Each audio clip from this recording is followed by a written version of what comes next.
Okay. And you're good. Okay, ladies and gentlemen, I'm very sorry for the delay, some technical difficulties, but we're going to get started now. So I just want to start out by saying good day to everybody. On behalf of the Chartered Institute of Logistics and Transport in North America, henceforth I'll refer it to as CILTNA.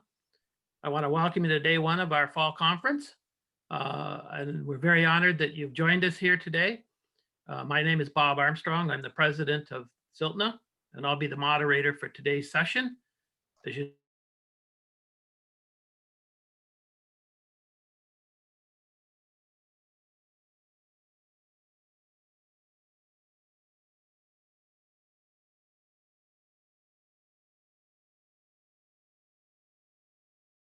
professional body with over 34,000 members worldwide in 30 some odd countries, and we're the North America branch. Our aim is to develop the science and art of transport and logistics through education, research, networking, and information sharing. If you're interested in learning more about the benefits of becoming a professional member of our institute, please go to our website, CILTNA.com. I want to thank very deep thanks and appreciation to our sponsors who were shown on the screen. That includes our two national sponsors, the Greater Toronto Airports Authority and CP. And our session sponsors tomorrow, the Chamber of Marine Commerce, the Montreal Port Authority, the Railway Association of Canada, and Harbour Link Container Services. I want to thank all our panelists and speakers today, each of whom have made a very significant investment of time, far beyond the few minutes they'll be with us, because we've already had some practice sessions and everything else. So I'm deeply indebted to all of you. Your contributions to transport and logistic knowledge are greatly appreciated. The inevitable webinar housekeeping items, your mics and cameras are all muted, so please leave them muted for the entire session. If you do have questions, you can do it in the chat box at the bottom of your screen. Now, we may not get to them time permitting, and I'll go back to the speakers and ask them for those answers, and we'll send them to you. So I hope that's acceptable. And also, we are recording this, so we always send back to our speakers and our social media feeds. And I'll mail you a brief survey after to find out what your thoughts are. So that's more than enough for me. So let's turn our attention to our first two speakers. You have all had access to their bios. So in the interest of time, I'm just going to do a short introduction. Speaking first will be the Deputy Minister of Transport, Michael Keenan, who has been in this position since March 14th, 2016. Michael has extensive experience in management and economic analysis and policy development in the Government of Canada. He will then be followed by Deborah Flint, who is the President and Chief Executive Officer of the Greater Toronto Airports Authority. Deborah joined the GTAA in February 2020, just prior to COVID. She came at a wonderful time. She spent 4 years as the CEO of Los Angeles World Airports. Deborah is a recognized leader in the international aviation community. Michael, if you'd like to proceed.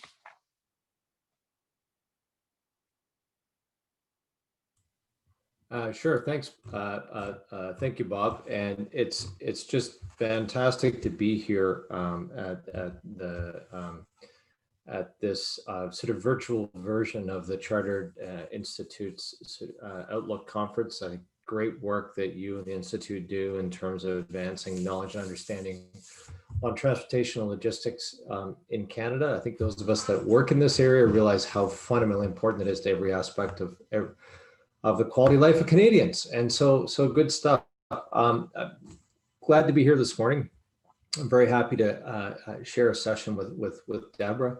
And we are living in a year of unimaginable disruption, change, and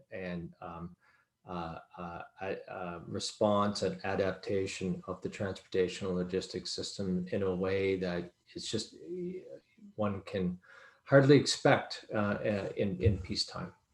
And so on Transport Canada's had a role in that, and we've had to do a lot of things extraordinarily fast, as well as we possibly could. And I'm happy to kind of chat through and talk through some of those to open up a discussion. So depuis le début de la pandémie, Transport Canada s'est appuyé sur les plus récentes avancées et les plus récentes données pour mettre en œuvre toute une gamme des mesures pour protéger la santé des Canadiens et les personnes qui travaillent dans le secteur du transport, et aussi pour répondre aux exigences économiques les perturbations économiques qui frappent partout dans le secteur.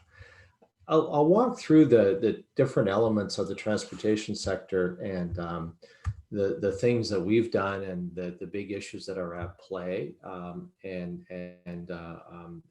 I would say, first of all, that as it has been an incredibly stressful and busy time for the department, I think we put out more regulations and changes and either new measures or relaxing measures to help the sector respond in the last 8 months than we normally do, probably in 2 or 3 years. But many of the operators in the sector have had basically their entire business models blown up, and incredible change. And I think Deborah can, I'm sure, will describe well some of the issues. So I'll start in the air sector. There was a buildup of measures in the air sector, but it really hit an incredible blunt point in the weekend before March break outside of Quebec, when we closed the border. And we issued a travel advisory to not travel internationally. And it was an absolutely necessary step to protect the health of Canadians, and it had incredible impacts on the transportation system. It was a disruption like we've never seen in peacetime. And so essentially, with narrow exceptions, and with an exception for Canadian citizens, a narrow exception for foreign nationals involved in essential services, essential transportation services, essential economic services, border was closed. We ended up at the time working, I think, with our colleagues in global affairs and with operators in the Canadian transportation system to bring home 300,000 Canadians who were actually who were stranded abroad when the global air travel system kind of just stopped. It was an incredible achievement. And so we've issued a whole range of health measures. I think one of the key ones is and in doing, we worked very closely with provincial governments. For example, we were one of the first governments, I think, in the world to actually require, many operators were doing it, but we actually put in a requirement that people wear face masks during air travel, and the combination of I would say the protective measures that airports and airlines have put in place, backed up with strict requirements at the federal level for things like wearing masks, and actually encapsulated in something called a flight plan, which is a sort of a national plan for COVID safety of air travel, which we work closely with industry on and put out in the summer. We've actually in a situation where you can actually travel safely, and that we found that the level of risk in traveling by air now is actually quite low, and in some scientific assessments they put it at lower than going to the grocery store, and that's been a key thing. So the border closures were key to the public health protection. All of the flight plan and the safety measures were key to finding a way for people to travel by air safely. The big issue that's facing us, I would say is less safe air travel, because that's been figured out, but actually the fact that we still have border measures and travel advisories that have resulted in a 90% reduction in the number of people traveling, and an air travel system, which we all depend on as a utility for essential services and a lot of absolutely necessary things that people have to do in terms of moving about the country or moving internationally, and one that's tied, where the cargo and the people movement is tied together, is under incredible stress. And so we put in place measures, for example, the remote air services program to stabilize the air links going into 140 Canadian communities that have no other means of transportation. But we're now turning our minds to the fact that we have basically an entire air travel system in incredible distress. A lot of countries have taken certain measures to sort of to provide economic support to them. Canada has not to date, other than arguably a small an adjustment, a rent rebate to airports that was done last year, just before the rent checks were due. We stopped that last spring. But interestingly enough, over the weekend, the Minister of Transport issued a statement saying that, confirming that the Government of Canada is developing a package of assistance to airports and airlines. And as part of that, one of its key conditions is that airlines refund passengers whose trips were canceled, or trips who couldn't undertake their planned travel because of the travel advisories, the travel bans, and the risk, and that would sustain and preserve services to regional communities. So we're starting this week negotiations with the big airlines on these conditions, and that's paving the way to the completion of a package that will be moving forward and in sometime relatively soon. So that's a big moment. We've had a lot of discussion and a lot of work with all the operators. They are under incredible stress. It's a user pay system in Canada. We built a very successful user pay air travel system, but it has no users. And it's hard to run a system like that. So we're sort of in I would say, a key inflection point in terms of the economic assistance to the air sector. The element is finding the means to, while we've made the process of travel safe, there are still travel bans to avoid people moving around and spreading COVID. And to address that requires a system of testing passengers, particularly those traveling internationally, perhaps those traveling interprovincially. There's a lot of work going on to establishing a system that can do that, and then that becomes a key tool that governments can use in their future decisions to allow travel, and to provide I would say, a viable alternative to a 14-day quarantine, because right now some people can travel with coming in with a 14-day quarantine. That doesn't work out so well in situations where business travelers, it's really non-functional. So there's some really good pilots going on. Deborah's got one going on at Toronto Airport with Air Canada, McMaster. There's a really interesting one going on out at Calgary Airport, sponsored by the provincial government. It's a combination of a testing system for arrivals by air at the Calgary Airport and arrivals by land at the Coutts border crossing. And there's a system whereby there's a test, there's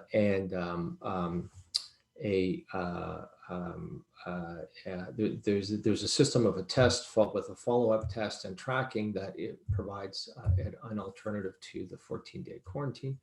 And it's in the earliest days. It's just underway now. We're looking at these pilots as a basis to assess how we could how we could develop a system that would work across the country. Now, this is without prejudice to any decisions by the Government of Canada in terms of the 14-day quarantine or the border measures, but it provides a tool that creates options for the future. So I think I'll stop there on the air system, other than the fact that we're continuing to work closely with the industry on really unprecedented impacts and adverse impacts. I think nobody foresaw a situation where you have global aviation almost coming to a standstill for an extended period of time. In the marine sector, we've done an extensive set of measures, and some of the earliest ones were actually in the marine sector, where at the very outset, we put in place a ban on large cruise ships docking in Canada. And that we supplemented that with measures in terms of essentially banning both cruise ships and pleasure vessels from our Arctic waters. And the rationale was that essentially the ability to manage a COVID outbreak on one of these ships way up there was just, it was going to create inappropriate and undue stress on our public health system.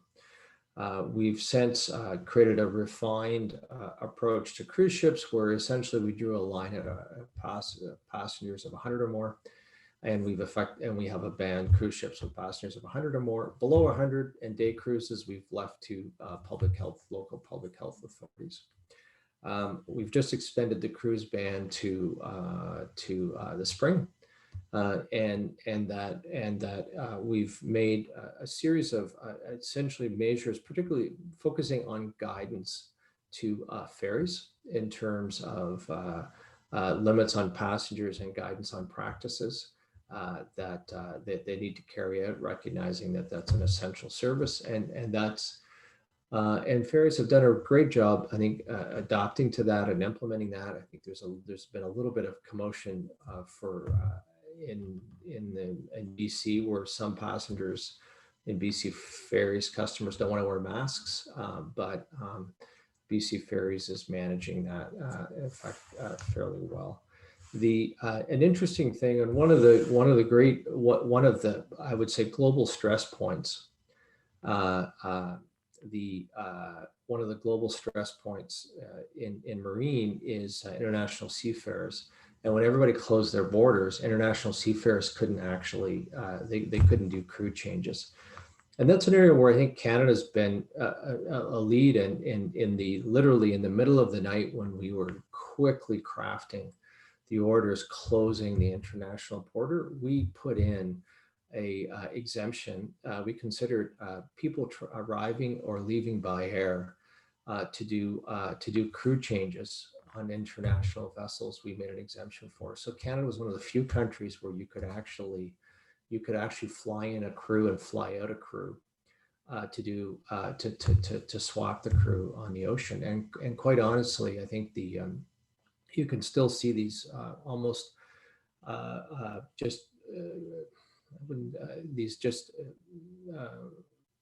not disastrous, but very, very heartrending stories about these crews that have been trapped on vessels for over a year.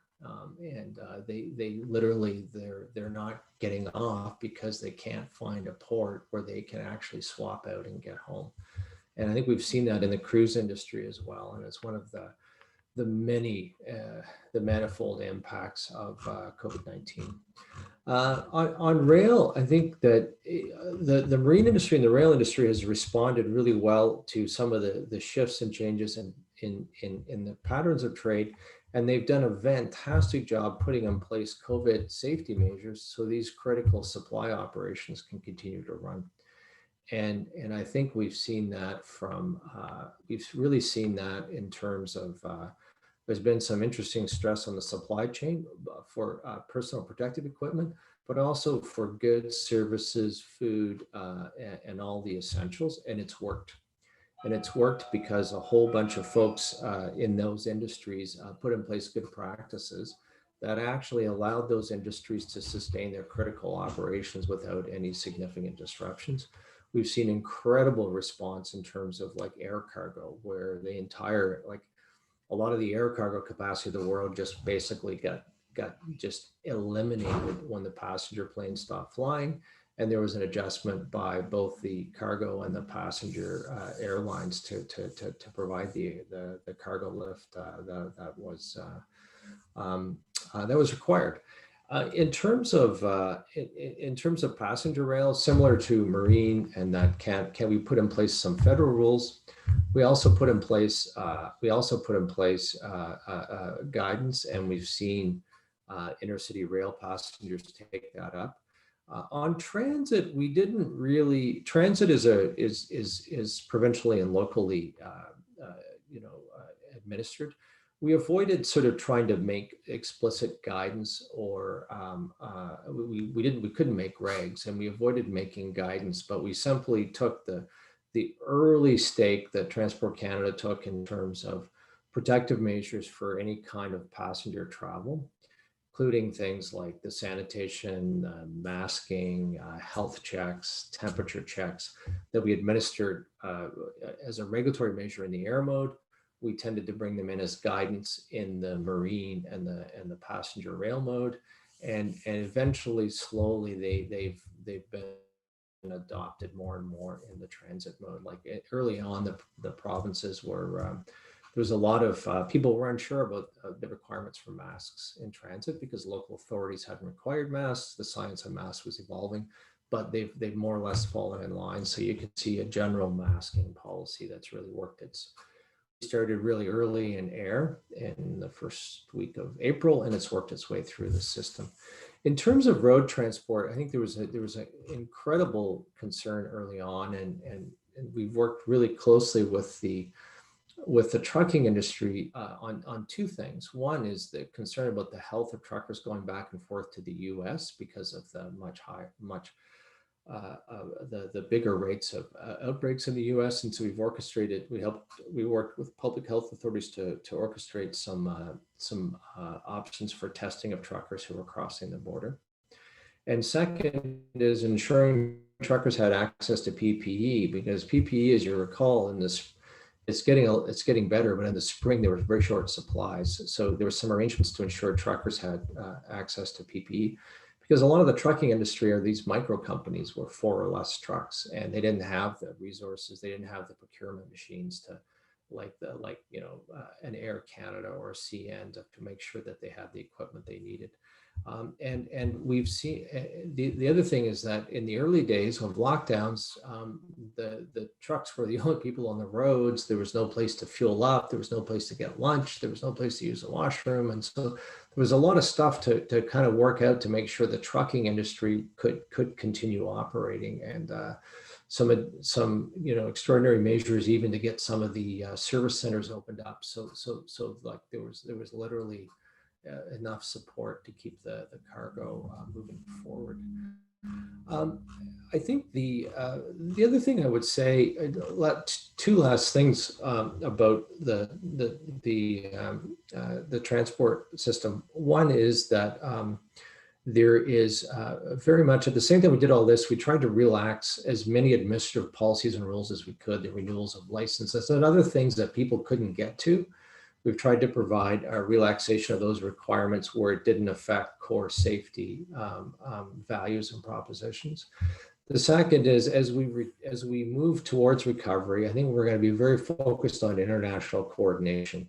We're seeing that particularly in the air mode, where I think we anticipate seeing, and we've been working with ICAO on a blueprint for the system of testing of passengers. So there's a coordinated system across countries, across airports, across airlines, and slowly but surely working to kind of reestablish the links that have been broken in the international transport system, and dealing with the economic fallout that we've seen, particularly in the air sector, but not just the air sector, and sort of enabling the slow, gradual recovery from COVID-19.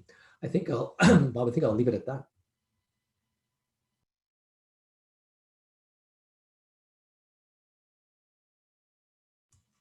Bob, you're on mute. Thank you, Michael. Appreciate that. And now we'll turn to Deborah, and then we're going to do some questions. Okay, fantastic. Good morning. Thank you, Bob. And it's a real honor for me to be here, day one of the Chartered Institute's fall conference. So thank you very much. And it is a great start to the week. Things have changed substantially since Friday. Of course, just like the Prime Minister giving congratulations to the President and Vice President-elect. Then obviously the news from Transport Canada and Minister Garneau over the weekend. This morning, we also heard positive news from Pfizer on the potential for a vaccine. And it's warm in Toronto. So this is probably one of the best starts to the week that I've had for a really long time. So thank you on behalf of myself and Team GTAA to being able to be here in this forum and with the Deputy Minister. It's such an honor.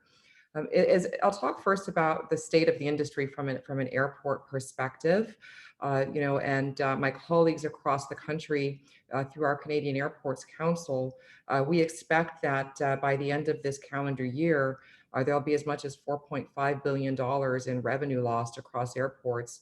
And maybe as importantly, because it's a reflection of our future, is almost $3 billion in debt that has been taken out in order to sustain through this pandemic. From April through August across the country, 92% traffic loss on a year-over-year comparative basis. And for my organization in particular, the GTAA, which is a non-share capital corporation that we self-fund and generate our revenue, as Michael said, through user fees. We have been certainly very directly hit by this pandemic as well. It was interesting that it took us more than 6 months to actually climb out of being somewhere in the 90th percentile year-over-year loss on a month-to-month basis. From being 98% down, it was just in August that we hit that high water mark of being 89% down, and then in September our numbers were 87%. So we're pleased to see that ever incremental movement to being less capacity or demand reduced, but we're so deep into deep water still at these levels. And I'll talk about what's happening elsewhere around the world, which makes the Canadian aviation system the most challenged on a relative basis. There have been some bright spots during this that I believe that not just the transportation aficionados that are in this conference today, but across even public domain recognize, and that is the importance that airports have played during the pandemic. In the early days, and that is absolutely sustained, where there are images of the very few flights that were coming into Toronto Pearson carrying medical equipment, carrying important supplies, the PPE that the minister just referred to, food and supply and inventory for manufacturing businesses that are here in the country. We were very much able to ensure that the country was able to function during this time, and we kept doing good things for the people of Canada. When I think about, we love terminology and phrases in our sector. And so the new one that came about was called freighters, right? And that is passenger aircraft that became full air cargo freighters through conversions. And that was the ingenuity and creativity of the airlines, but also our team and operations that revamped the ground operations to provide for freighter on and offload in the terminal environment. And that vital link really showed, not just in terms of what we could see happening in front of us and the stories we're told, but even quantitatively, where we have 40 times more cargo activity at the airport than the year before. So this became a very important element for us, and again for CILTNA, obviously reflects the importance of this conference and conversation and what you do as well. We continue to see, big challenges though on what has historically been the main focus of our business, which is in the movement of passengers across the country and across the world. And we continue to face battles with public perception, the processes, et cetera, and I'll speak to that as well. But we do know that while we've moved the needle through our efforts, that Canadians on a whole are still fairly reluctant to travel by air. We're now at about 64%, according to Angus Reid, of Canadians saying that they would avoid air travel. But that's improved because at the beginning of the pandemic, it was 9 out of 10 Canadians that would be avoiding travel. And, we also have Canadians through Angus Reid saying that about 60% of them are very, very concerned about the economy, and 31% very concerned about their personal finances. And when we think about the number of jobs and economy that the aviation sector supports, it all very much proves why this sector is so important. And we've got to continue to actively work with a sense of urgency and with a sense of analytics on how we help this industry to recover. One of the things that we did very early, it was impressed upon us very early in the pandemic that even if it was a short-lived pandemic, which of course it has proved not to be, that what our guests, what our passengers needed would be very different than before, and that health and hygiene in the travel experience was going to be essential for recovery. And just as an airport with the values that we had, we recognized that that was important to us and that we were going to invest and double down on all the ways that we could make that happen. And so we've done quite a bit, and it showed. 82% of our travelers expressed high confidence in the travel experience once they had it. The difference is so many people across the country, they know the experience of going into a grocery store or going shopping. They don't know the experience of travel until they've made that faith in booking a ticket. And then when they do, they realize, how great the process is. We've done, and I won't go through the litany, but we've done quite a bit, from hiring an industrial hygienist very early on to help us ensure and to inspect ourselves and assess what opportunities we should take hold of to improve the health and hygiene experience. There are things that are very evident to the passenger, whether that's the physical distancing signage. We have over 2 kilometers of plexiglass that we have generated and installed across the airport environment. I've been challenging the team to get as much plexiglass in to make equal lengths of equivalent to runways, et cetera. Or a disinfection corridor, which can disinfect you, your belongings, et cetera, with a saline-based non-toxic solution. We have those that are visible. We also have brought inside our air quality monitors for our passengers, employees, and others to see, what the quality of the air exchange is within our facilities. And what they don't see, although they see the evidence of it, is that we have implemented and have had hospital-grade air quality exchange in our facilities, or the use of ultraviolet tools in our air systems as well, or for cleaning devices, trials that include our escalator, handrails, et cetera. So it's exciting because there is a lot of innovation that we are trialing and testing and demonstrating through analytics, how the airport experience is safe. And we'll continue to invest in that and double down on ensuring that for the long term, our airport environment is at the tip of the spear in terms of being one of the healthiest, if not the healthiest. This is, I think, an important place for us to be in, but also for the Canadian aviation system, where 3 of the most notable industry associations are headquartered right here in Canada.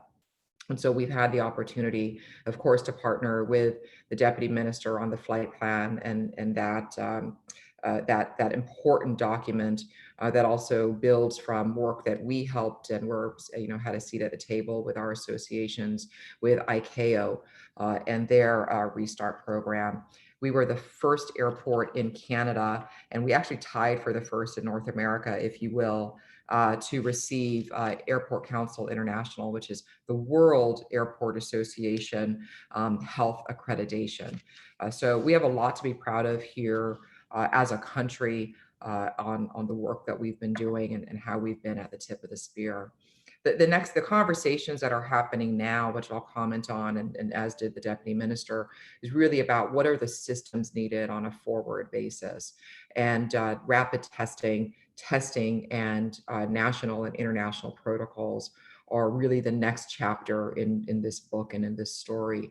With the border closures, the quarantine requirements, just all of the restrictions, whether those are on an international basis, even those that exist on an interprovincial basis, these are just, incredible blocks to travel. And that's why you see that, again, still very close to 90% down year over year in terms of air travel across the country.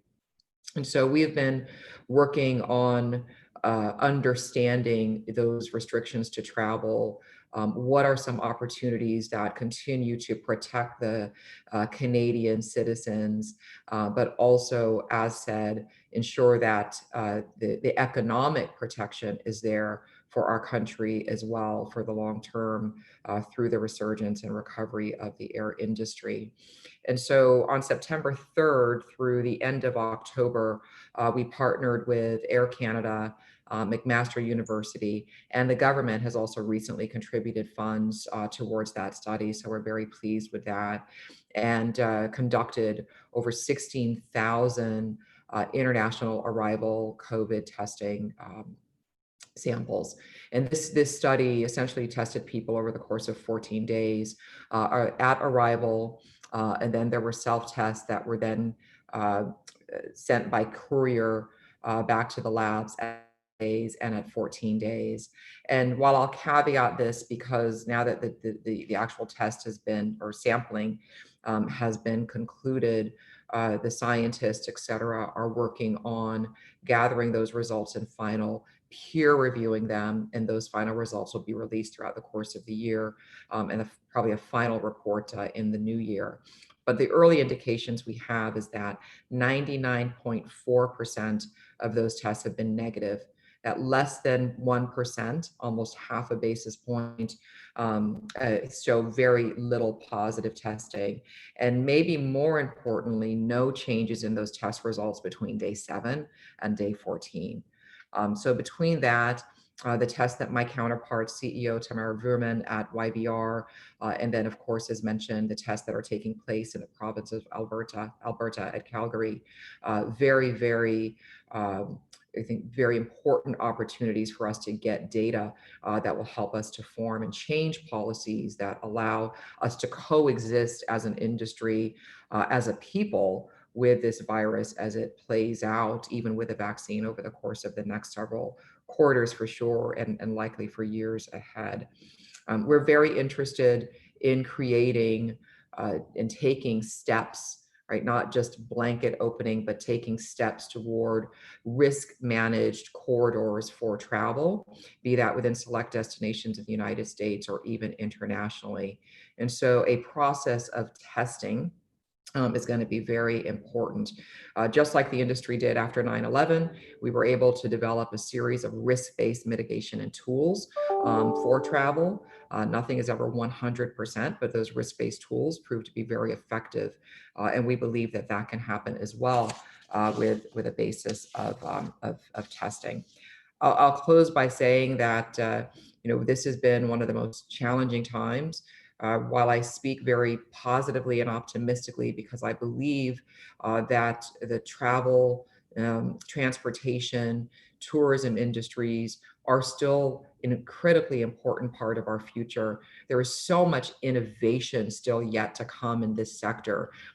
For nations, their airports and their air transportation systems will still be a beacon and a representation of how advanced, how modern, and how competitive those countries are. But at the same time, we cannot receive those accolades and receive the benefit of that in Canada if we don't very quickly address the deep, significant, devastating challenge that we're still facing here today. Thank you, Bob. Well, thank you, Deborah. That was very, very interesting. And I'm going to now just ask you and Michael a few questions, but just before, one of the questions I just wanted to, listening to both of you, and Michael, you're just on mute if you want to take it off, is when you're, both of you have large operations, hundreds of employees, thousands of employees. What have you found? Because I believe a lot of you, your staff has to work at home in many cases. How have you, though, overall found the morale of your staff? Deborah, you want to go first? You go ahead, Deborah, then I'll jump in. Okay. Well, there has absolutely been an adjustment, for people working at home, for us doing this and constantly hearing you're on mute. But what I see is that this team, my team, has been incredibly resilient and very determined to make sure that the GTAA is at the tip of the spear, one of the best brands and known for protecting the public, creating this healthy travel brand and experience for all of our travelers and the general public. So I think that we've got to just continue to try to create a system where people can be in person, but also, one of the things that we're going to be focused on into the calendar year ahead is how do you create this environment digitally that ensures that culture will continue to be strong and people feel connected. And we have to be very intentional about that.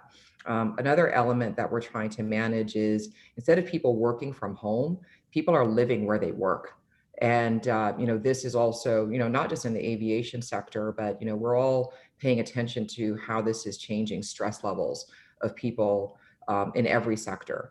And we know that people are working a lot more and they don't have boundaries between their home life and their work life and their families and the pressures that people are that are facing with so many people that have economic disruption in their households.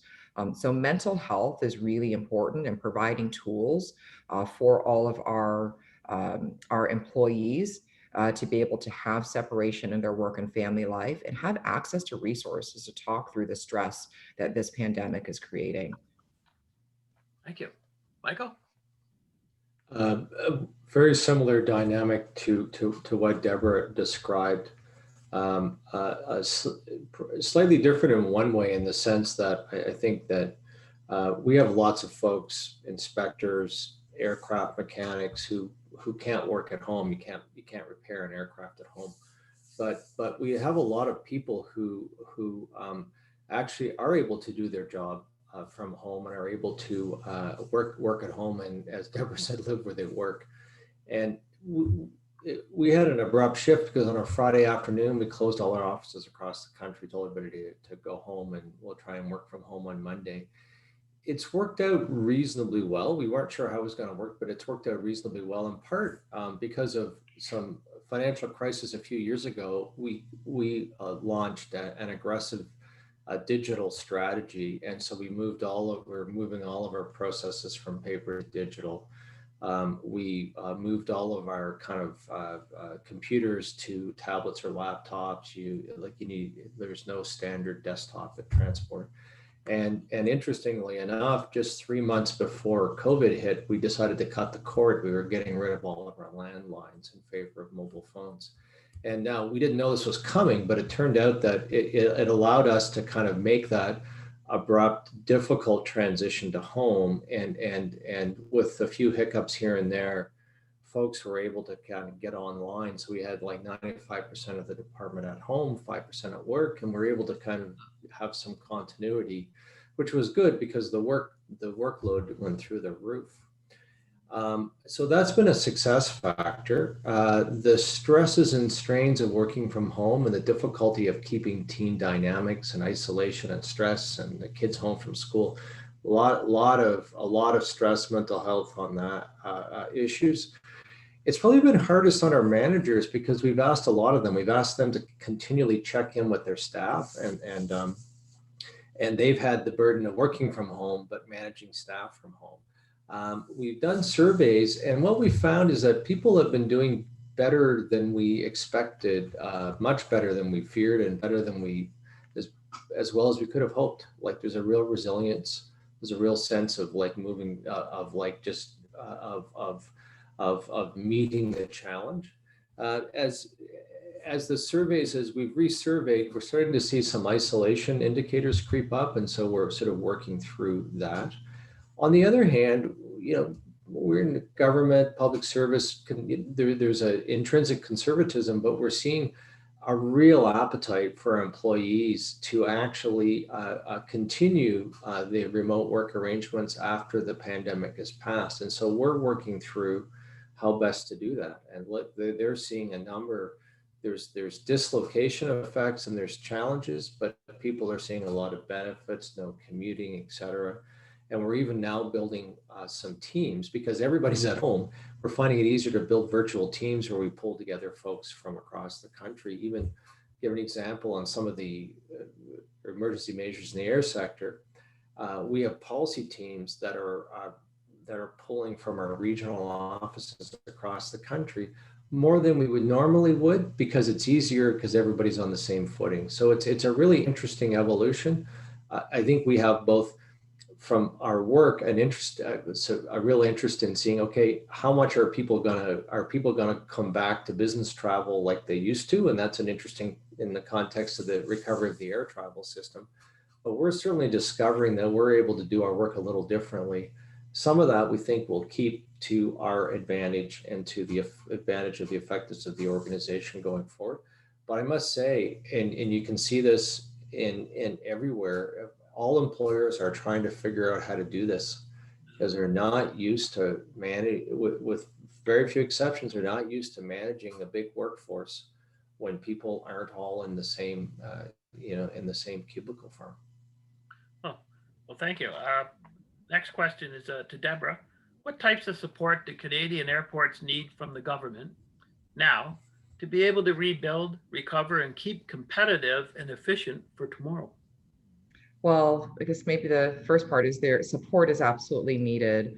And the minister and I have had many conversations about this. And there's recognition, obviously, that we heard from Mr. Arnaud as well over the weekend, that support is critical, just for sustaining this industry, which we know how important that is, and it being competitive.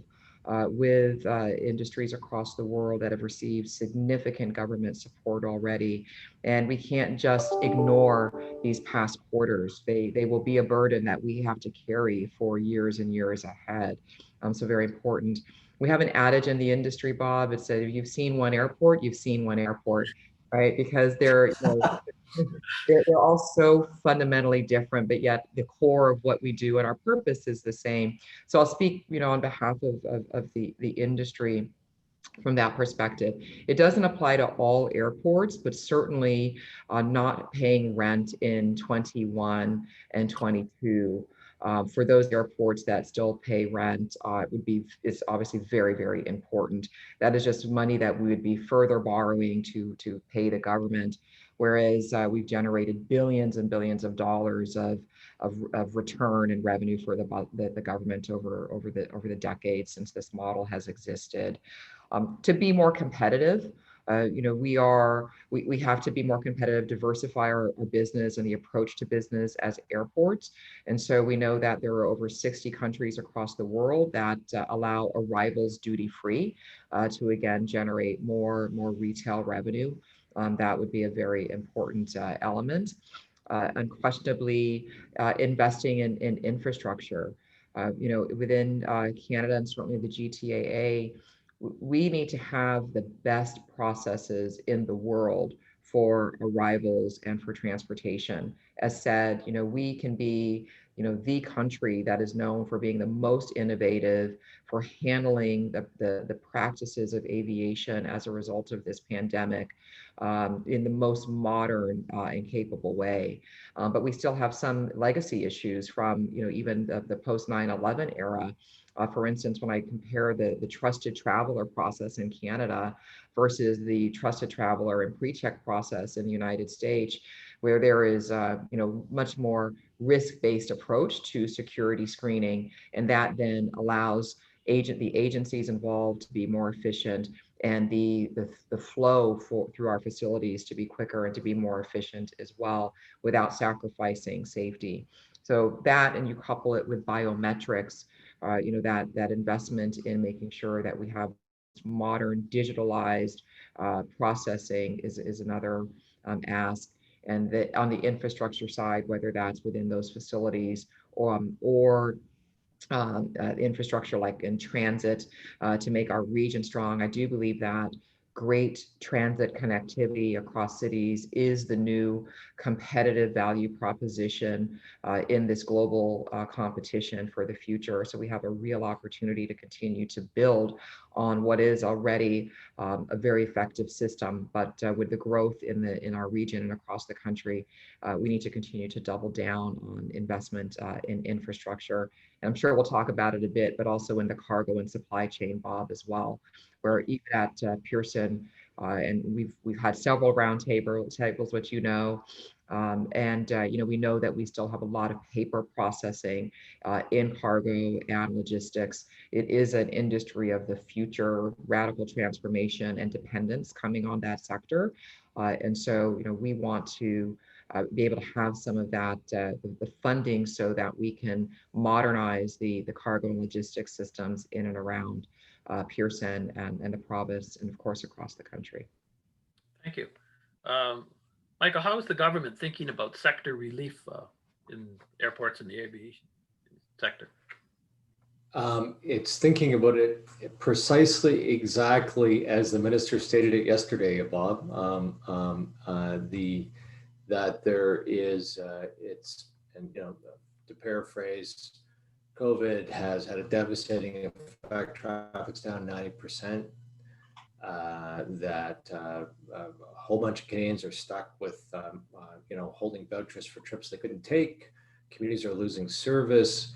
There's a lot of stresses and strains in the system, and Deborah kind of articulated them, eloquently in terms of airports as hubs of both people and moving cargo, and the participants in the sector. The disruption is so extreme that they can't respond to it on their own, and so there's a need for the government to act, and we're developing a package for airports and airlines, and but we're going to ensure that that in the development of this, that we really protect Canadians and the public interest. And that's why the government put out yesterday a couple of fundamental bottom lines for things that will require as part of the package. Now, those are focused on airlines, and they're focused on refunds and services to communities. I noticed there's a question in the chat on the refunds. Are we giving them a break by not mandating they refund customer tickets like other EU countries? Well, we are mandating they do it, but as part of a package of assistance. Now, other countries have already done packages of assistance. We haven't, and refunds are basically for Canada, we've stated clearly that refunds are part of the price of a package. And so we're just now starting the negotiations to sort out what that means in practice. Thank you. Let's just turn to one other category here, and that's Michael. Maybe you could go first. Why is digitization of the cargo industry important, and what steps is the government taking to support the digitization of the cargo industry? And that in that industry, that would include freight forwarders, shippers, airlines, cargo handlers. Well, I think Deborah kind of touched on that already. I think it's absolutely essential to the both the efficiency, customer service, and security. And we already are using digital tools to, I would say, expand our ability to scan for security problems in the air cargo sector. And we think there's a lot more we can do there. And if the information is paper-based, we can't do that, right? I think the second is that I would say digitization is really important for people too.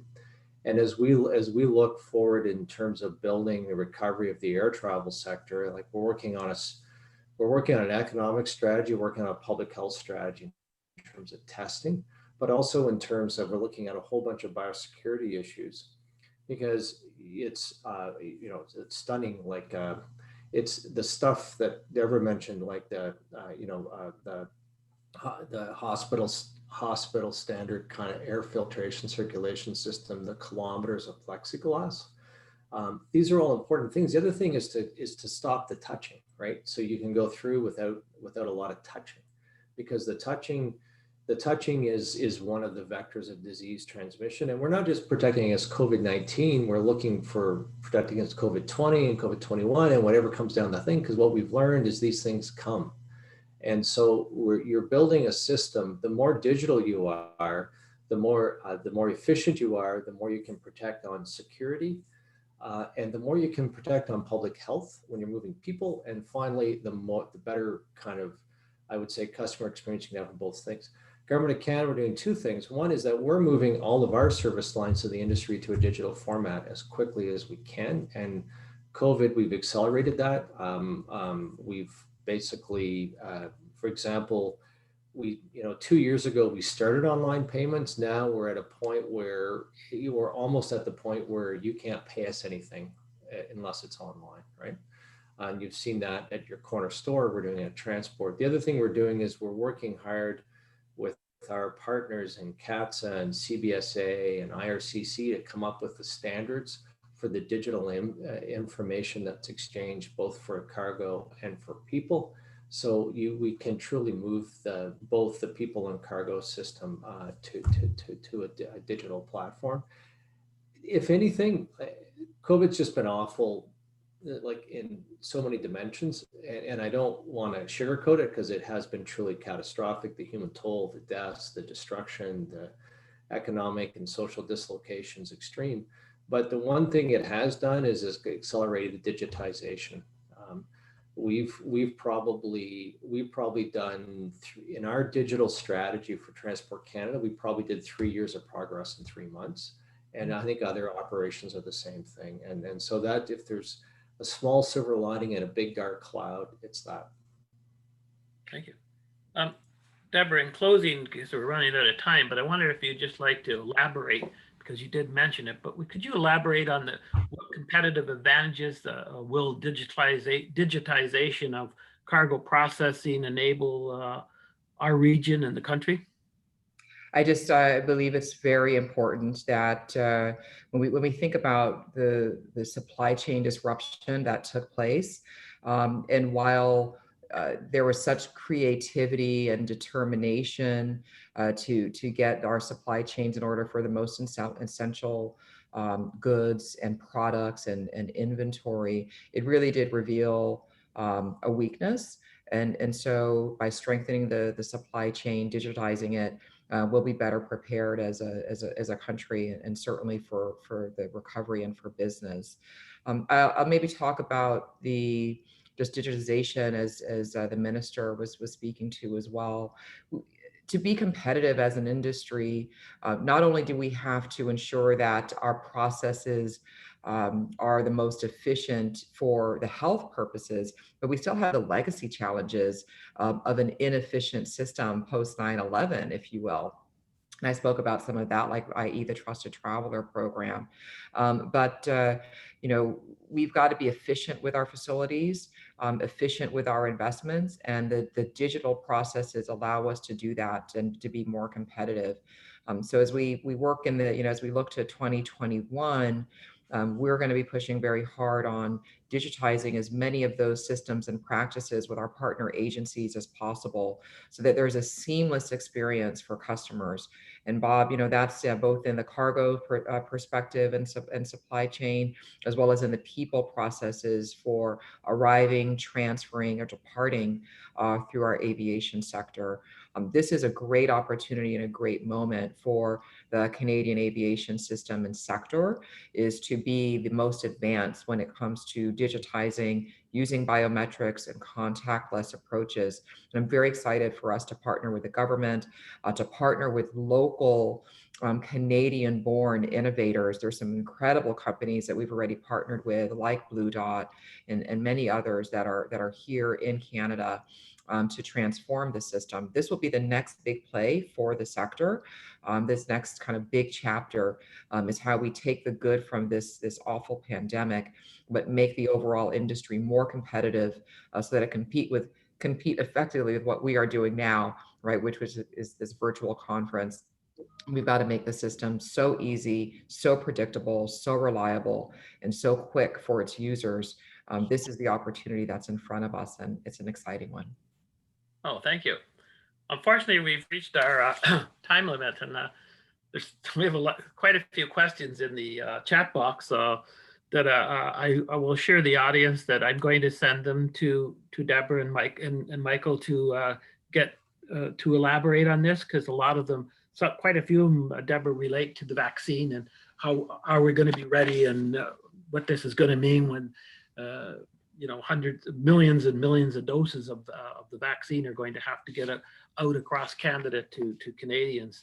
So anyway, I just want to thank the both of you. I know how very, very busy both of you are, and how honest you are in your answers and what great people you are. So thank you for taking the time to be with us today. We sincerely appreciate it. It's been an honor. Thank you so much. Thank Yeah, you. thanks a lot. It was great being here. Thank you very much. Thank you, Michael. Thank you, Take Deborah. care. All the very best to both of you. Stay Take safe. care. Okay, we're going to turn to our next speaker, which is Dr. Bill Anderson, who's with the director of the Cross-Border Institute at the University of Windsor. Bill's expertise is in border operations, technology and policy, freight transportation and supply chain, along with international trade and business, especially as it relates to the Canada and the United States. Bill's going to address the impact of COVID on our border and the trucking industry. Bill? Okay, thanks, Bob. I'm going to share my screen because I have a series of graphics that I want to share with you. So hopefully I do everything properly here. Okay, share. All right, we'll be able to see what I'm seeing. And someone will tell me if you're not seeing my slides. I have a logo here. And this is basically, we want to talk about trucking and Canada-US trade, and particularly how it's been affected in the COVID crisis.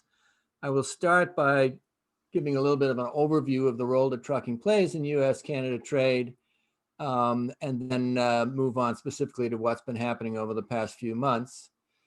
Trucking, unusually, it's the largest mode of transportation in trade between the United States and Canada. I say unusually because when you talk about international trade, most people think about container ships, and Canada-US trade for many years was the largest bilateral trade relationship in the world, still number 2 or number 3 every year, and yet marine doesn't play much of a role, and it's actually trucking that plays most of that. And about half of the trade goes in and out of Ontario, where 75% of the trade is by trucks, and 50 to 75% for Quebec. And a lot of the reason for this really has to do with the fact that much of the trade between the United States and Canada is not in finished goods, not in sale to final demand, but rather intermediate goods, or what we would call cross-border supply chains. And so something that's being built in one factory is going on to the next stage of production in another factory that's on the other side of the border. And I think most people are familiar with the way this works in the automotive industry, but it works in a lot of industries, other manufacturing industries, agri-food, et cetera.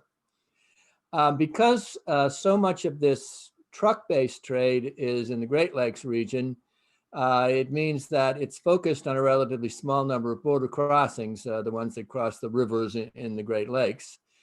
We do have another major bridge coming online in a few years, but the characteristic of this trade between Canada and the United States is a very large number of trucks passing through a very small number of crossings. There are also chronic labor supply issues, and that's something that might come up later on. We'll see. And so this is just a graph that shows Canada-US trade, the modal shares. It's overwhelmingly road share, meaning trucks. When we're talking about trade with the United States, when we're talking about the rest of the world, naturally that share is much smaller. And even when it is, when you do have things coming into Canada, there's a lot of goods that come into Canada from East Asia by truck, but that's because they came into a port, they passed through the United States, and then on to Canada. The goods that are moved by truck in Canada-US trade these are just some aggregates of goods that are the main things that we see in Canada-US trade. It wouldn't be petroleum and LNG. Those things are mostly going by pipeline, and it's generally not bulk commodities. Even wood and paper products play a relatively small role compared to those things in the sort of heavy industry or industrial economy, such as chemicals. Agri-food is important, but in particular, machinery and electrical equipment, and that includes a very wide variety of things, but it includes a lot of ITC or ICT rather, intelligence and information communication technology. And of course, the big one we're all familiar with is automobiles and parts, so the transportation equipment sector. when we look at that crossing, and as I said, about half of this trade between Canada and the United States and most of the trade that's in something like automotive is in and out of Ontario. You look at the volumes of crossing, the different crossings coming in and out of Ontario from the United States, they're all from just two states, Michigan and New York. And really over 90% of it is accounted for by just 4 bridges: Ambassador, Bluewater, Peace, and Lewiston Queenston Bridge over the Detroit River, the St. Clair River, and then the Peace Bridge in Lewiston Queenston, both over the Niagara River. So that means naturally that you're going to have a big concentration. You're going to have issues with delays. That's something that I usually talk about a lot. I won't dwell on that very much today, but we're all familiar with the fact that we have a lot of trade, a huge number of trucks going through a small number of crossings, and therefore we have bottlenecks and congestion. Just to give you a feel for what this trade looks like, you see these huge volumes of trade coming across the border. And so you think about trucks as something that happens at all of these bridges. And I'm a geographer by training. And so naturally, every time I see something like that, the first question that enters my mind is, where did all those trucks come from and where are they going? We have some maps here, and they're a little bit out of date now, about 5 years old. But I think the patterns are probably consistent with what's going on now. And we put this data together at the Cross Border Institute using actually hundreds of millions of GPS records for a sample, in this case, about 50,000 Canadian registered trucks. And the map on the left basically says, when the trucks come across the Ambassador Bridge, where are they coming from? And the one on the right is showing you where they're going to in Canada. And you can see, from the map of the United States that there is a huge concentration in the sort of industrial area, and particularly where the automotive industry is located, extending through Detroit, Chicago, and down further south, and even into some of those cities like Nashville, cities in Tennessee and Kentucky, which are now very important automotive assembly plants and parts plants states. We look at the United States, it's really in the corridor, basically the Windsor to Quebec corridor. But what's quite interesting, you look at a crossing like the Ambassador Bridge, and there's actually a lot of crossing that coming out of the Montreal area. In fact, there's more coming out of the Montreal area than there is out of the Windsor-Essex area, the industrialized automotive area that's right adjacent to the Ambassador Bridge, which is where I'm speaking from today. So and some other things that are interesting in these maps are one, if you look at those spots that come out that aren't part of that big concentration in the industrial area in the Great Lakes state, you see places like Laredo, Texas, and that's really reflecting goods that come out of Mexico, and they don't usually go on a Mexican truck. They usually get switched to an American or a Canadian truck, and this would be Canadian registered trucks. And they would then come in through Windsor, and so the Ambassador Bridge. And so it shows you the Ambassador Bridge is actually a very important gateway for trade, not just with the United States and with Mexico.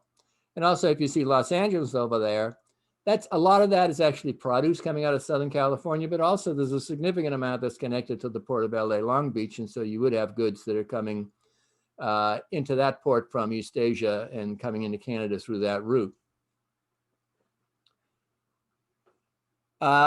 Just to give you an idea of how sort of spatially specific the different bridges are, what we have here is 3 maps, one of which I've already shown you. It's the same map on the left that was on the left before, but the other 2 are for the other 2 major bridges, or one. The Peace Bridge really sort of represents both the Peace Bridge and the Lewiston Queenston Bridge, and the Bluewater Bridge. And you can see, even though the Bluewater Bridge on the map is pretty close to the Ambassador Bridge, they have very different sort of catchment areas in terms of the markets they serve in the United States. The Bluewater Bridge is much more focused on the corridor between the Greater Toronto Area and Chicago. And so it's a very large volume of trade that goes across the Bluewater Bridge, but it doesn't spread out as much as the Ambassador Bridge.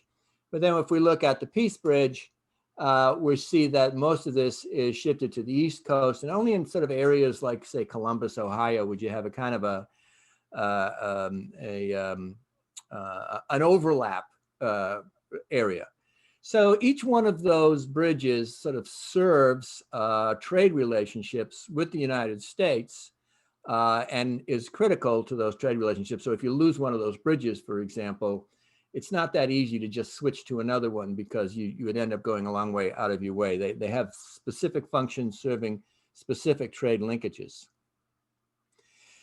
So that's just to give you a little bit of background in terms of, how truck trade works, connecting Canada and the United States.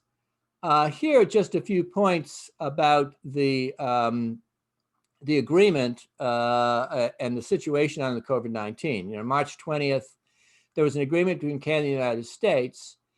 And under that agreement, it has been possible for the movement of goods via trucks to continue throughout the pandemic, not without certain restrictions. And we heard that, the Deputy Minister talked about some of those things, but there are naturally restrictions around health issues. And it has been, quite difficult for people, especially the drivers, to manage in this environment. But nevertheless, I'm going to show you some numbers in a minute that indicate that this has worked out quite well in terms of the movement of freight between the United States and Canada, trading goods using trucks. So the data in the charts below, which I'm going to show you in a minute. Now, one point I should make about this is that this agreement really kept the door open to the movement of trucks, but it really kind of closed the door fairly tightly to the movement of people across the Canada-US border for the reasons that we all understand, but not spreading the pandemic. I'll show you a few data about that. Even though I'm talking about trucks, I actually think this is an important issue because right now, even business travel is very much constrained in terms of actually going by road from Canada and the United States. In fact, it's generally easier to travel between Canada and the United States by air, and quite often people end up, driving, say, from Windsor to Toronto to make a trip to Michigan because of the fact that they can't go across the border. But there are implications to that I want to talk about in a minute. I'm going to show you 3 different months of what the crossing data look like. This is just a picture of those 4 major bridges in Ontario and what the traffic looked like in the same month in 2019 and 2020. So this gives you a feeling for how affected it is. And you see that in April, even though the agreement had been made, keeping sort of the lane open for trucks to cross the border, you see that the truck traffic at the Ambassador Bridge was down by about 50%, and down by somewhat smaller margins at the Blue Water Peace and Lewiston Bridge.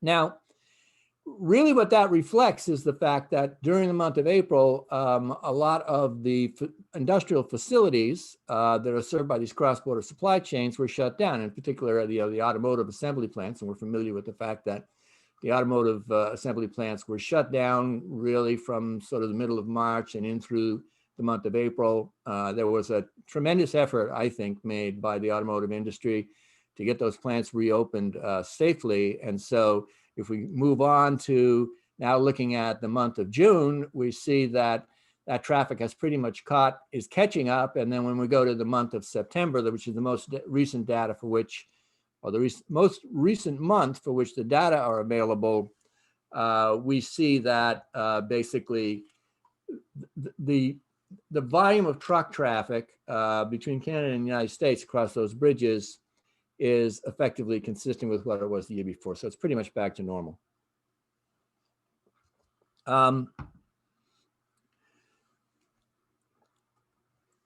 So this is just a summary of what we've just seen there, that there was a drop in April because of the closures, but for the most part, everything returned to the levels it was at before. Now, when we look at something like this, I think, the one thing I want to avoid saying is that the truck traffic between the United States and Canada was unaffected. I think the people that are involved in that industry would object to anybody saying that it was unaffected. They really had to overcome a lot of problems. Their loss in revenue or their loss in profitability was certainly nothing like what we just heard about from Ms. Flint about the airports. But nevertheless, they are expecting tremendous losses in the trucking industry these days.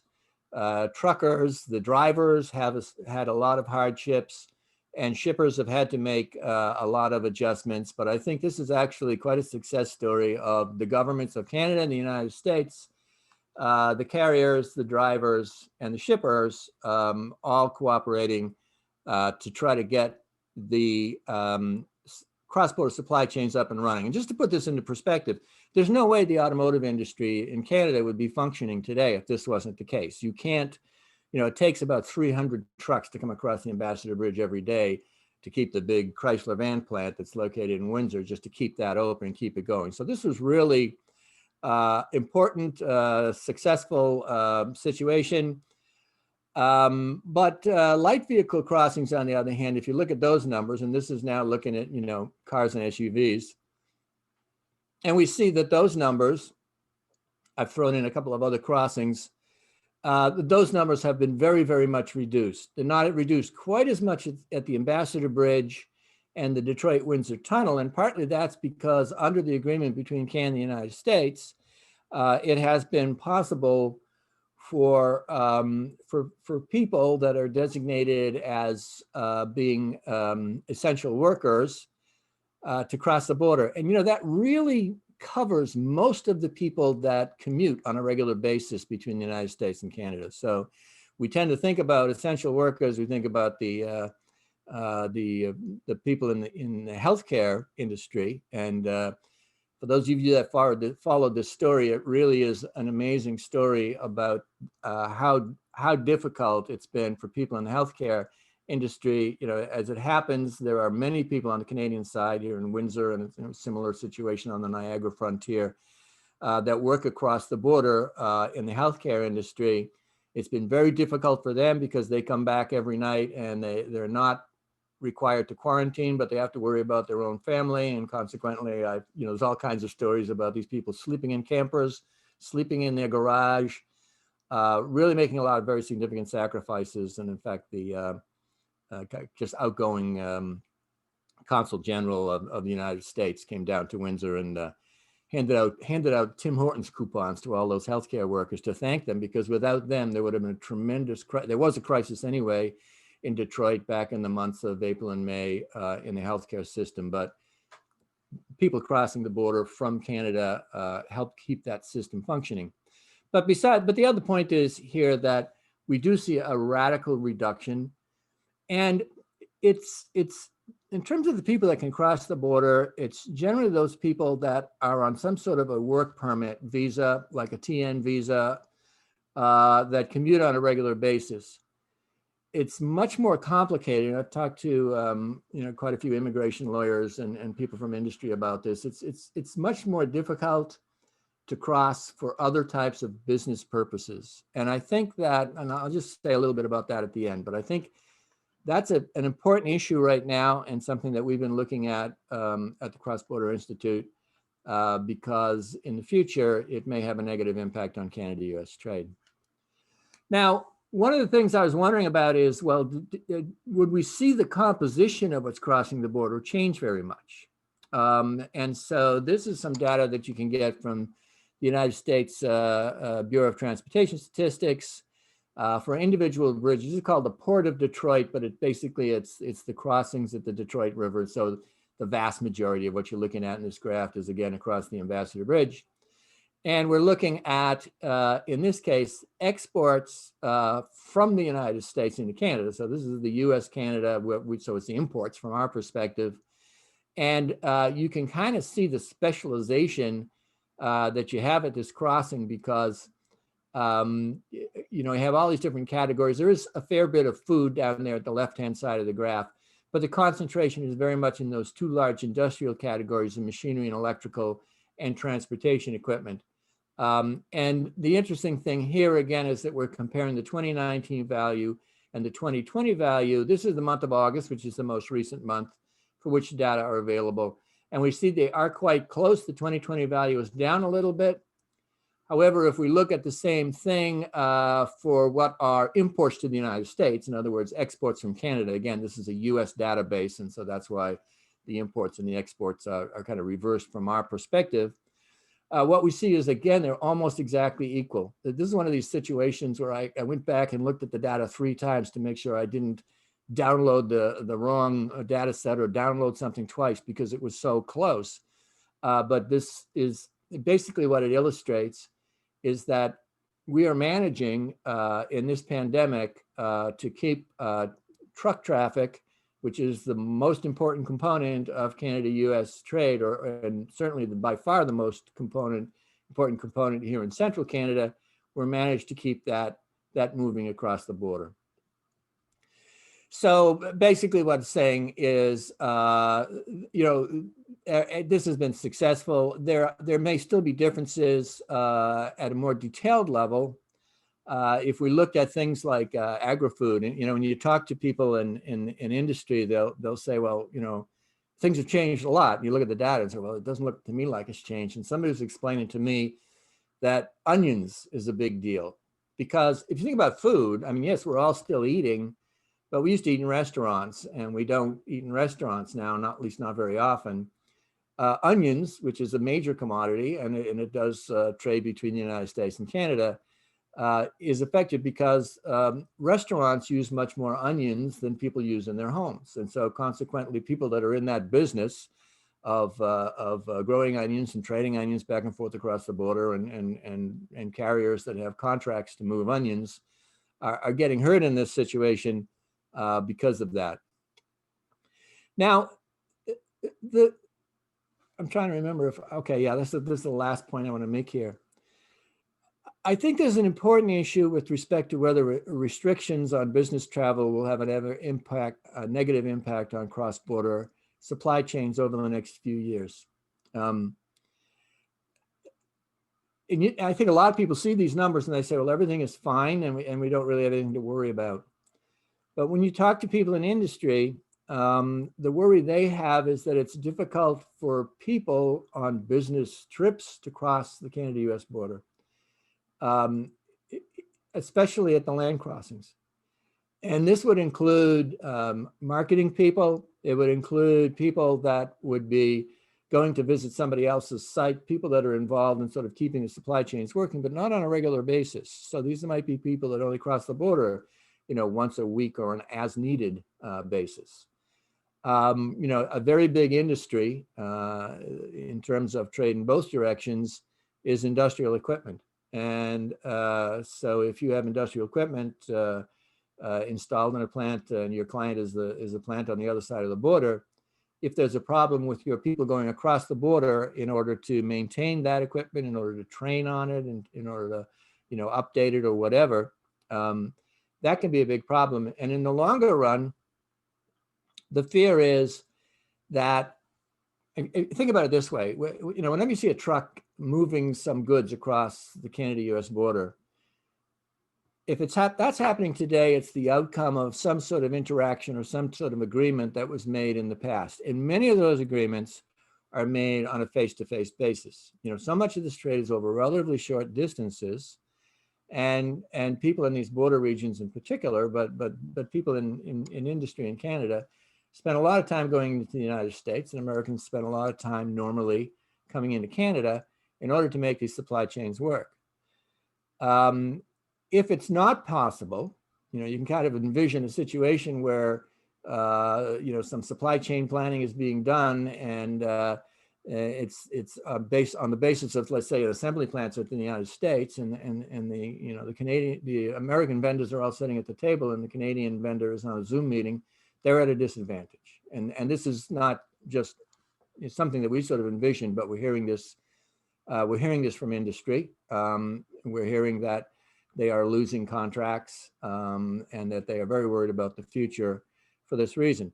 So this is just a point I want to bring up. We do have a research note that we released last week, and it's on our website, on the whole question of how might you get the border reopened. And I think we have to be doing things that are sort of similar to what's being done in the airports, that we probably are going to need to have some testing. I liked very much the way Deborah Flint used the expressions. We're not just talking about throwing the doors wide open, but we're talking about creating, and she used a term of risk management corridors. And I think we need to be coming towards some plans like that for business people. There's also a need with respect to tourism and a need with respect to family reunification and whatnot. But I think this is a challenge that we have forthcoming.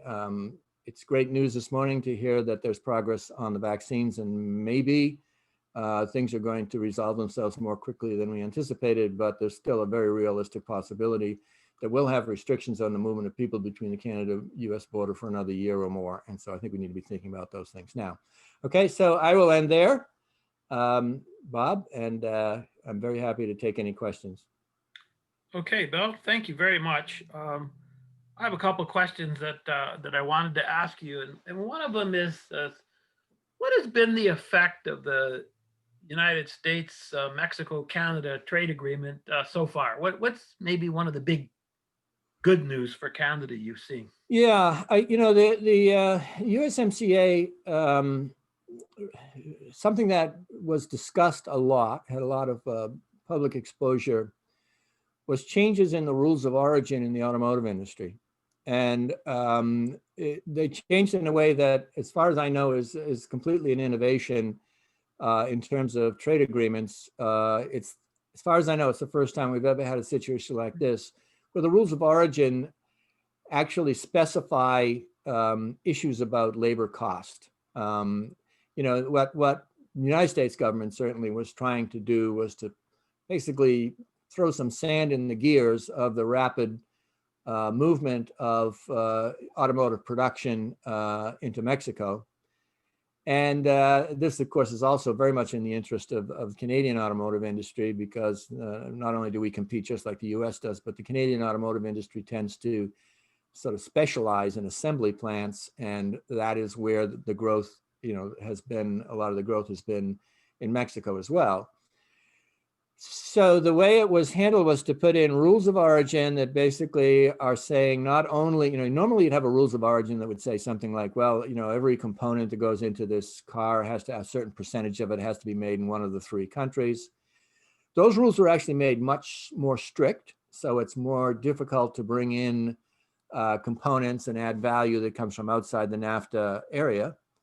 But the other thing is that there was a rule set in that basically says that, no more than 40% of the value in a car can be coming from plants that have a wage of less than $16 US.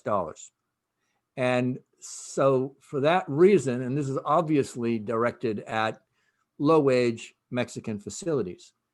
So in the sense that it's beneficial to the United States, it's also beneficial to Canada. People in the parts industry have thought that this would be a very positive thing to them.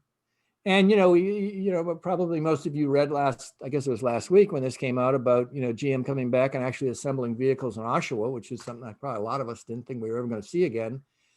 And the first thing I wondered was, well, how much did the changing rules on the USMCA affect that?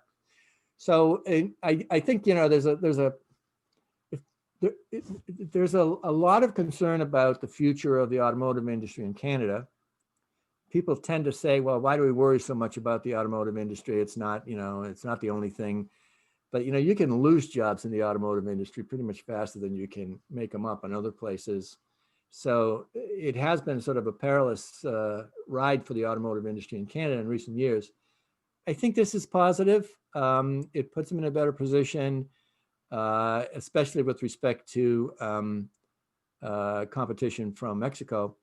So I would expect to see that this very large number automotive, of the trucks that cross the Canada-US border are moving automotive goods. And I should stress, even though that machinery category came out bigger than automotive, that's more value, but it's probably not more trucks, because, if you break that down, the biggest categories in there are all things about information technology, communications technology, are very high value goods. And you don't, you could have a truck that might have $20 million worth of goods on it in theory. And so the numbers of trucks in automotive are much bigger than anything else. So it's a bit long-winded, but I do think the way the rules at USMCA were written should be good news in terms of keeping those cross-border supply chains functioning. Okay. Bill, what changes could we expect if the COVID crisis ends in 2021? I think one question that is going to be interesting there is how is this going to affect the labor issue? There was the trucking industry in Canada produced a major report that came out like just days before the border was shut down and everything. Things happened so quickly back in March, but they came out with a report about what's commonly called the truck border shortage. My sort of economist side rankles at that, but basically there has been a tremendous human resources challenge in the trucking industry that's been going on for decades now, but it has been getting worse. I think there's a lot of asset destruction going on right now. And so if you think about what happens, the idea that the economy will just snap back to exactly where it was at the end of February of 2020, I don't think is realistic. And many people, tragically, will never be able to go back to the jobs that they had. To what extent that might create some more headroom in the labor market that might be favorable to the trucking industry in addressing what is their biggest challenge, after all, is really the labor issue in trucking. Maybe that could be a good thing. It's not a good thing. I mean, I don't want to say that's a good thing. It's not a good thing for the people that are involved, but it may be an outcome that would be, favorable. Okay. Here's a question on our chat. Implementation of autonomous and planned Class 8 trucks are proceeding apace, but those don't seem practical at the border bridges, which, as you point out, carry a high percentage of Canada-US trade. What are your thoughts on this? Will there be terminal operations on each side of the border with, for example, platooned operations in and out, but single driver, single tractor operators over the bridge and through customs? Platoon, not planned? Yeah, this is actually, I think it's a very important question. And we actually did a report for Transport Canada on this in 2018 on this very issue. The way I look at it is when you hear about the introduction of autonomous trucks or trucks without drivers, because that's kind of where, people in the industry want to go, because their biggest problem is getting drivers. So if you talk about fully autonomous trucks, there's going to be a problem with them crossing the border. For one thing, if they start, for the most part, people think that this will phase in early as being from not from dock to dock, but from sort of depots outside cities, and you're still going to have last mile delivery done with a human driver. If that's the case, then if something is going from a city in the United States to a city in Canada, the most complex driving environment it's going to face will be the border port of entry. And so it's very important in terms of, it would be another disadvantage in terms of Canadian producers who need to ship into the United States if they're not able to take advantage of autonomous trucking because of the border.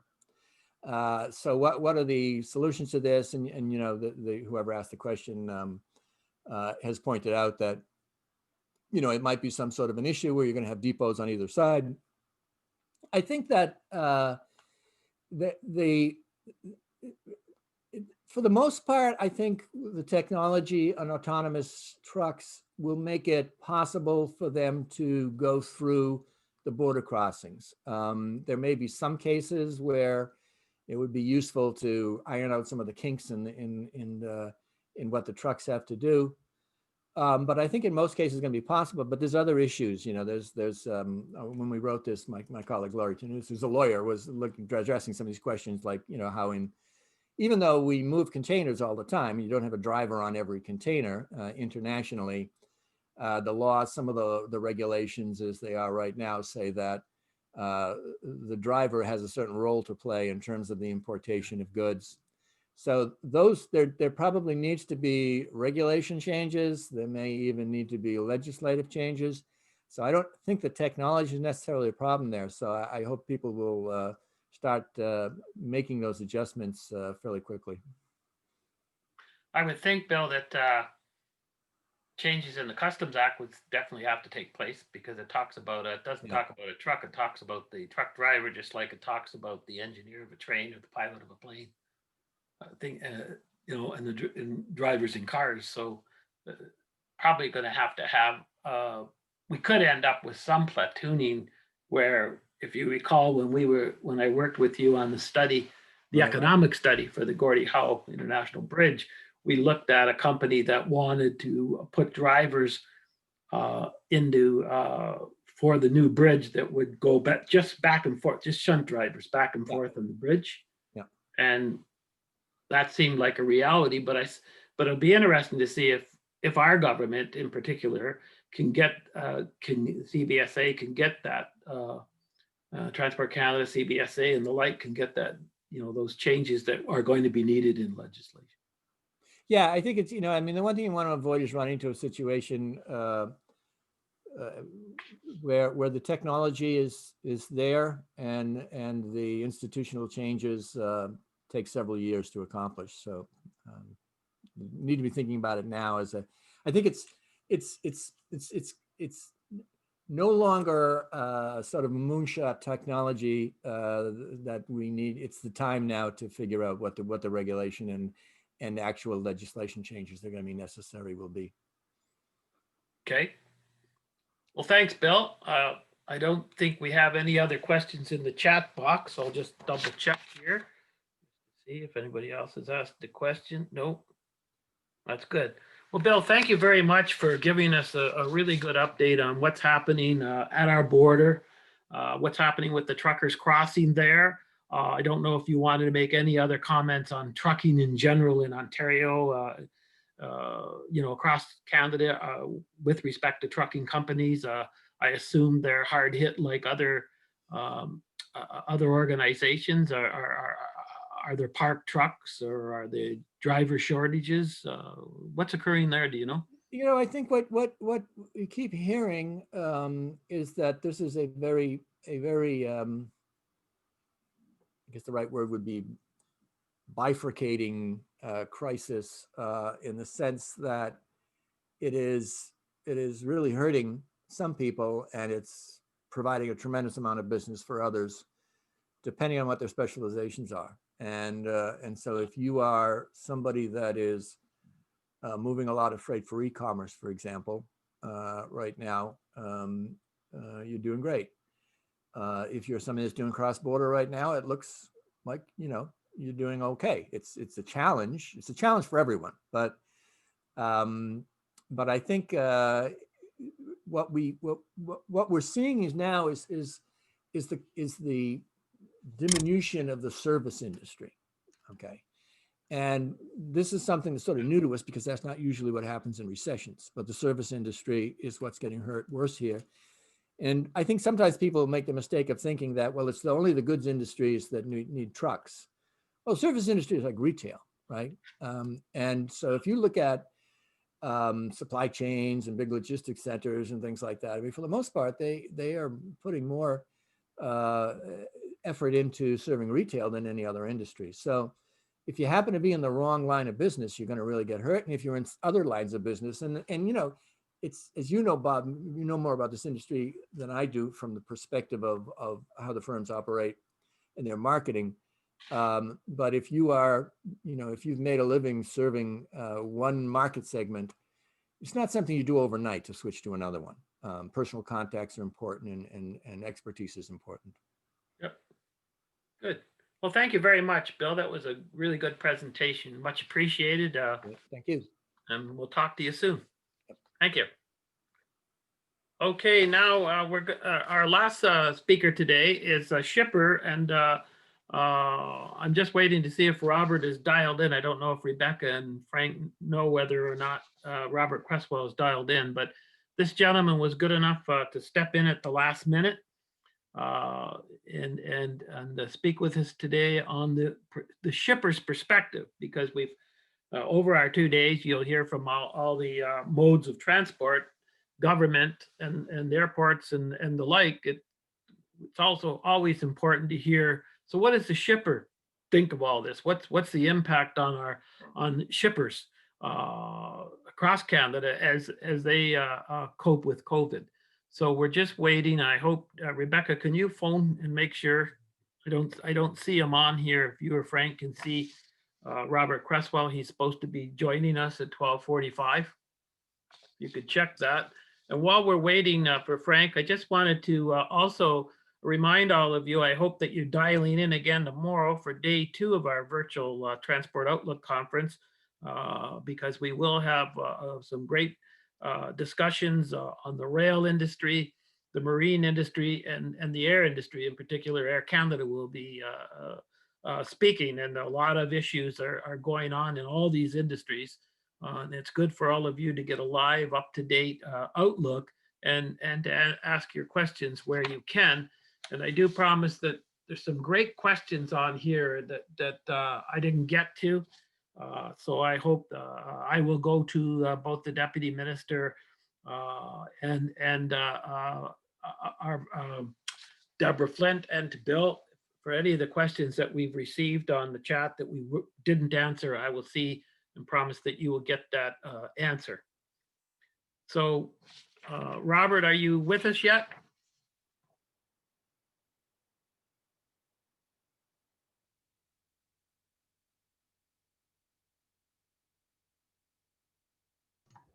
Bob Roberts said that he's going to be online within 5 minutes.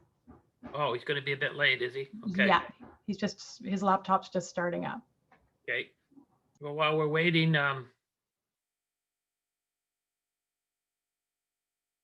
Bill, maybe, Bill, are you're still there? I'm here. Yeah. Hi, Bill. Was there anything else just a couple of minutes that you would want to mention about trucking, the border, trade, while we're just waiting for Robert to join us? Well, I think, I mean, one thing that's interesting is that we will have a new crossing in 2024. Bob, you and I worked together on a study looking at the future of that crossing. And like things take a long time to happen with a big project like that. And like other things take a long time to happen, getting that report out to the public is taking a long time, but we hope that to be able to share that with people very soon. But you know, I think what we've found is that there's opportunities not only just for trucking, but also for development of more logistics facilities. I think logistics facilities have a challenge in those densely built up areas like the GTA in terms of land use conflicts. And you know, one of the solutions to that is to try to find other more greenfield sites for development, and we think that there are such sites in the neighborhood of this new crossing. So we will have some interesting things to say on that report about what we think of the economic development implications of the crossing. And Bob, you may have something you want to mention about it too, since Bob was part of the team that put that report together. Yeah, I think there certainly is some great economic opportunities. But one of the questions I had, Bill, is the building of the bridge, Gordie Howe International Bridge, on schedule? Like, are we going to see a downturn because of spending due to COVID and the like, and a delay? Yeah, I don't think that's the case. I mean, the official word is that it's on track. I think it's, you know, in terms of what we're heading into, which I think will be a continued economic slump for a while. Maybe I'm wrong. I hope I'm wrong.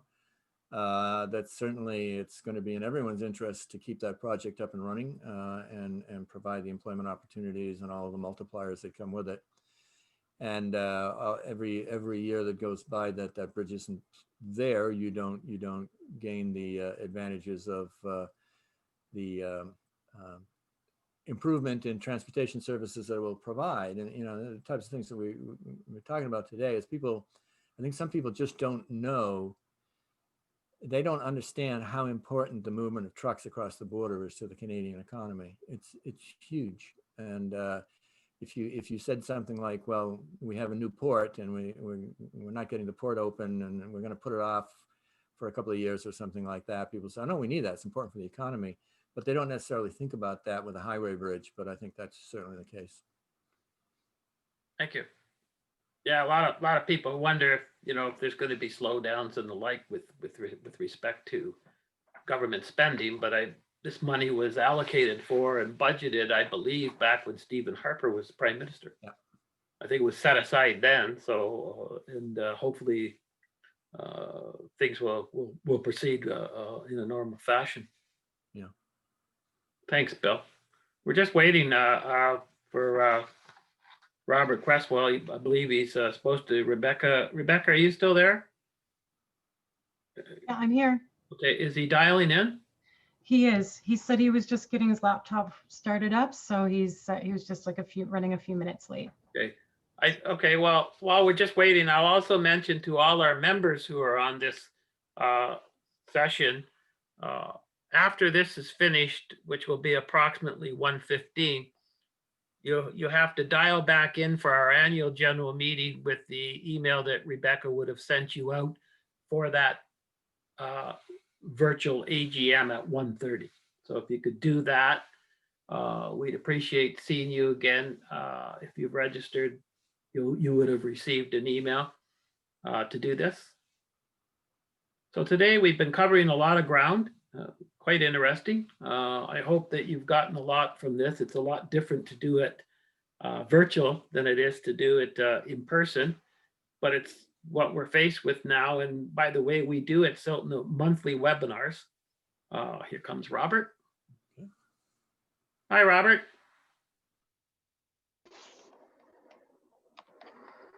There, can you hear me okay, Robert? I can. Great. Well, thank you very much for dialing in and for joining us at the last minute. Robert is a replacement at the very last minute, so we really appreciate you doing this, Robert. For those of you who would know Robert, Robert is with Robert Cresswell. He is with manager of rail operations and fleet at Normerica Inc. And he recently joined Normerica, I believe, this year. Yep, in May. Yep. Yep, he's had an extensive career in the rail industry. He's worked in many aspects of it, including CN and CP. So I think you'll find that Robert will very knowledgeable of rail and will be able to give us today a shipper's perspective of what's going on during this pandemic. So I'm going to do an interview, Robert. What we agreed to do is I would do a little interview. And maybe first off, Robert, why don't you tell us who all about, Normerica, who it is, et cetera. Well, Normerica is a one of North America's largest private label pet. You could say both pet food and pet product suppliers. So what we do is we have different divisions. We make cat litter, which I'm heavily involved in. I basically manage the raw materials coming in from different plants, from the US to 4 different plants that they go to total. And so we have cat litter, we have cat and dog treats, and we have certain pet food. And we have not just what we sell to the large retailers, but we also have private label. So we touch a variety of different retailers. Do you have factory plants in Canada, or are you importing? There's 2 in Canada, 2 in the US, and 1 over in Asia. Oh, very interesting. So whereabouts are your plants located here? One is in Brantford, Ontario. That would be probably our largest one. And there's one out in Lethbridge, Alberta. Oh, good. So I would assume you use a lot of outside services in the supply chain industry. Maybe you could tell us a little bit about what you do in the supply chain. Well, me specifically, I'm just involved with the rail, but we have the rail component. We have the trucking component, both inbound materials and outbound shipping. We also have, we do some export. So we touch different modes of transportation for each of the plants. But again, you got the inbound rail, you've got the trucking, both inbound raw materials as well, outbound finished product. We also obviously source from paper companies for corrugate, pails and stuff like that. So we're supplied by many different suppliers from different industries. Can you tell us a bit about what the impact of COVID has been on your company and its employees? Well, for us, I know when I came in back in May, the one thing that I noticed was the rail, because of course when COVID hit, volume started to drop. Railway started to adjust their crewing and power in accordance with that. There was some impact just because of the way the staffing was, and of course some of the restrictions. As you know, in Ontario, we had phase 2, phase 3 in different regions. So there was a bit of an impact. Right now, we're not feeling the effects of that. That's pretty much come and gone. But other than that, occasionally we might hear about a certain location that might have a bit of a small outbreak where they say, okay, we've been hit by COVID, but we haven't really seen the impacts of that on the supply chain, at least not on the inbound anyway. How has your outside service providers been coping with the pandemic? And would you say you're receiving standard services or experiencing delays? If anything we would be experiencing in the way of delays would be un-COVID related. It'd be basically whether it be scheduling or something that maybe they overbooked, something of that nature, but nothing that I've been advised of as far as any kind of COVID related issues. Oh. Has this pandemic caused any disruptions due to staff shortages, either at your facilities, in your company, or anywhere else within your supply chain? No, not that I'm aware of. And I touch upon, the plants, and I'm in contact with them every day, and I can see kind of what's going on, and I can usually see if there's some sort of an issue, whether it be rail cars not moving out in a timely manner as far as getting the raw materials offloaded and empty released. And from what I can see, and also seeing what kind of production is being done on the cat litter side, I'm not seeing any disruptions that are affected by COVID. Was your factories, were your plants shut down during COVID? No. Oh, so you've been operating pretty well normally? Yep. That's good. Good. Yeah. Well, I'm just checking the chat room to see, Robert, if we have any questions. Oh, yep. Is your outbound shipping largely truckload, LTL, or a mix? Do you do much store to door, or is it mostly plant to DCs? It would be a combination of all that. I'm not completely in tune with their entire supply chain on the trucking side, because of course I got my hands full on the rail. But for instance, an LTL would be a big, strong component of it for sure, going directly to DC. That would be a huge component. We do have international shipping. We have some going through the port on the West Coast. We have one going through, and that being traffic that is going through a port on the East Coast going to Europe. So, but a large component of it on the finished goods side would be LTL to DCs. Okay.